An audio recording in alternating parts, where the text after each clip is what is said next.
ঘড়িতে এখন বাজছে সকাল 10:30টার মতো। আজকে সকালে জলখাবারে ছিল পেঁপের তরকারি আর রুটি। দিনের শুরুটা আমার একটু ব্যস্ততার মধ্যে দিয়েই কাটে। যেহেতু ও সকাল 9টার মধ্যে স্কুলে বেরিয়ে পড়ে, সেই জন্য টিফিন বানিয়ে রেডি করে ব্যাগ গোছানো সবটা ওই সময়ের মধ্যে করতে হয়। তারপর 1 কাপ চা আর একটু টুকটাক খাবার নিয়ে 1 ঘন্টা মতো সময় আমি ছেলের সাথে কাটাই। তবে আজকের দিনটা অন্য দিনের থেকে আলাদা। জীবনের একটা নতুন অধ্যায় শুরু করতে চলেছি। শ্রীহানের বয়স 3.5 বছর যেহেতু হয়ে গেছে, সেজন্য এবার ওকে স্কুলে দেব। স্কুলটা বাড়ি থেকে ওয়াকিং ডিস্টেন্স ওই 15 মিনিট মতো হবে। আর এই কারণেও আমরা স্কুলটাকে সিলেক্ট করেছি। সাথে করে স্কুলটা একটু ঘুরে দেখেও নিয়েছি আমরা। বাড়িতে আসার পর একটু রেস্ট নিয়ে তারপরে খাওয়ার টাইম হয়ে গেছিলো। এখানে সবাইকে খেতে দেওয়া হয়েছে।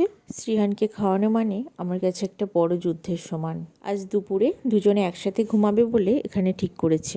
কিছুদিন ধরে শীতটা বেশ ভালোই পড়েছে আর বাইরের রোদটাও খুব ভালো লাগছে।